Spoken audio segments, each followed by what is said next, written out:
গতকাল ঠিক এই সময় পর্যন্ত মাথার উপর ছাদ ছিল, যাকে বলা হয় ঘর, ছিল এক সন্ধ্যের আগুনে পুড়ে ছাই।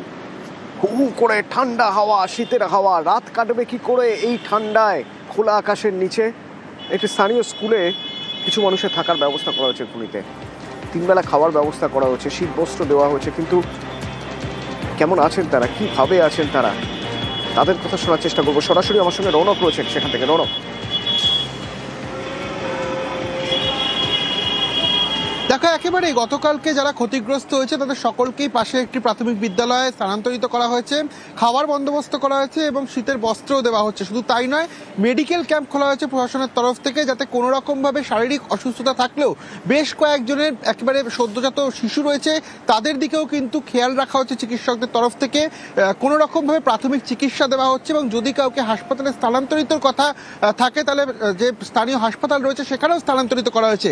অর্থাৎ গতকালকে যে কয়েকটি পরিবার ক্ষতিগ্রস্ত রয়েছে তাদের পাশে ইতিমধ্যে তৎপর প্রশাসন। প্রত্যেক কটি পরিবারকেই স্কুলে স্থানান্তরিত করা হয়েছে এবং প্রশাসনের তরফ থেকে আশ্বাসও দেওয়া হয়েছে যতক্ষণ না পর্যন্ত এই গোটা এলাকায় তাদের বাসস্থান করে দেওয়া হচ্ছে ততক্ষণ পর্যন্ত এই স্কুলেই তাদেরকে রাখা হবে।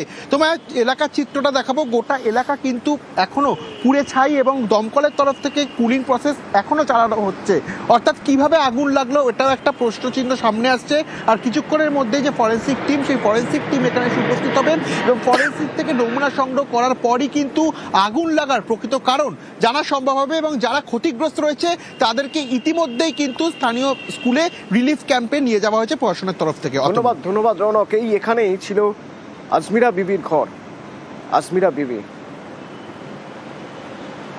আগুনটা কিভাবে লেগেছে আমরা নিজেও জানি না, প্লাস আগুন যা লেগেছে পুরো সব পুরো ছাই হয়ে গেছে, জামা কাপড় সব পুরো ছাই হয়ে গেছে। যারা কাছাকাছি ছিলাম মেন রোডের গায়ে তারা কিছুটা রেহাই হয়েছে, কিন্তু যারা একদম নিচের দিকে ছিল তাদের পুরো সব কিছু পুরো ছাই হয়ে গেছে, কিচ্ছু নেই আর, পুরো নিশ্চিহ্ন, কিচ্ছু নিতে পারেনি, কিচ্ছু না। হ্যাঁ, এক কাপড়ে। আজমিরা বিবির কথা বলছিলাম আপনাদের, এখানেই ছিল আজমিরা বিবির ঘর। গতকাল এক লহমায় সব পুরে ছাই, শুধুমাত্র এক কাপড়ে বেরিয়ে আসতে পেরেছেন। আজমিরা বিবিকে যদি এখন জানতে চাওয়া হয় তার পরিচয় কি, কিভাবে প্রমাণ হবে যে আজমিরা বিবি? কোনো নথি আর নেই, সব পুড়ে খাক। কোনো পাউরুটি বাড়িতে কিচ্ছুই নেই, সবই পুড়ে একদম শেষ হয়ে গেছে। আমরা একদম কিচ্ছুতে নেই, আমরা একদম পুরো ভিখারি হয়ে গেছি। আমরা বাড়ির ভিতরে গ্যাস ছিল, ফ্রিজ ছিল, আরও অনেক কিছু ছিল, হাঁড়ি বাসন থালা বাটি অনেকই ছিল। আমরা তো কাজ করি আর বানিয়ে রেখেছি, কিচ্ছুই নেই আমাদের, এক কাপড়েই বেরিয়ে এসেছি, কিচ্ছুই বের করতে পারিনি। পরিবার আমরা 5 জন। আমরা হঠাৎ বসেছিলাম বাইরে বসে দেখছি পিছন দিক দিয়ে আগুনটা ধরে উঠেছে। 5-10 মিনিটের মধ্যে একদম পুরো শেষ, একদম ডকুমেন্টসও ছিল পুড়ে গেছে। আবুল হোসেনের হাত ভেঙে গিয়েছে, একটা পাশেই পড়েছিলেন ঘরে, হাতের কাছে ছিল শুধু ওষুধগুলো।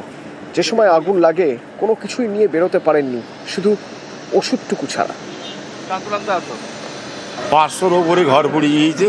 সন্ধ্যে 6টা নাগাদ আগুনটা লেগেছে, তার 7টার দিকে ফায়ার ব্রিগেড এসে সারা রাত ধরে আগুন নিতে পারে। ভিতরে মনে কিচ্ছু নেই, সব শেষ। আমার 2টো ঘর ছিল, আমার ওষুধগুলো আমার ব্যাগটা হাতে ছিল, আর না তো আর সব শেষ। যাতে কিছু টাকা পয়সা জিনিসপত্র সারা বছর ধরে ইনকাম করেছিলাম সব ওই ঘরের ভেতরে ছিল। ডকুমেন্টস বলতে কাগজপত্র ছিল আমাদের ছেলেপিলেদের, ওই পাচ্ছি মেম্বার থেকে দিচ্ছে, ওই রুটি কলা চিড়ে।